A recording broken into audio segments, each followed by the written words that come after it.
حضرت سیدنا بلال حبشی رضی اللہ تعالی عنہ، وہ دور تھا اس دور کے اندر غلامی کی جاتی تھی، اور حضرت بلال حبشی غلام تھے عبداللہ بن جدعان کے، جنگل میں بکریاں چرایا کرتے تھے۔ تو بالاتفاق ایک دن جنگل کے اندر بکریاں چرانے گئے تو قریبی غار کے اندر میرے مصطفیٰ علیہ السلام اور حضرت سیدنا ابو بکر صدیق رضی اللہ تعالیٰ عنہ، آپ اسی غار کے اندر جلوہ فرما تھے۔ حضور علیہ السلام نے جب بلال حبشی کو دیکھا، غار کے دہانے پہ کھڑے ہو کے آواز لگائی، اے چرواہے، کیا تیرے پاس دودھ ہے؟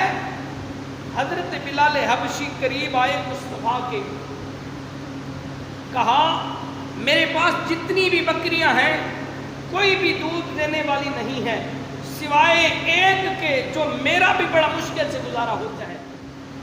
تو مصطفیٰ علیہ السلام نے فرمایا، اے چرواہے وہ بکری لے آ۔ جب مصطفیٰ کے پاس وہ بکری لے کے آیا، لیکن ابھی تک حضرت بلال حبشی نے کلمہ نہیں پڑھا تھا، بکری لے کے جب مصطفیٰ کے پاس آیا، مصطفیٰ نے اپنے میٹھے میٹھے مبارک ہاتھوں کو بکری کے تھنوں کے ساتھ لگایا، پھر کھیر آنا شروع ہو گیا، دودھ آنا شروع، ایک برتن بھر گیا۔ اب حالت بکری کی کیا تھی؟ حضرت بلال حبشی فرماتے ہیں وہی ایک بکری جو بڑا مشکل سے میرا گزارا ہوتا۔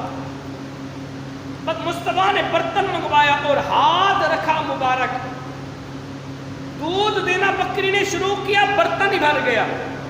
مصطفیٰ نے سیر ہو کے پیا، پھر مصطفیٰ نے آگے برتن کیا، دوبارہ دوہا، دوبارہ برتن بھر گیا، ابو بکر کو پیش کیا، ابو بکر کو دیا، حضرت ابو بکر نے بھی سیر ہو کے پیا۔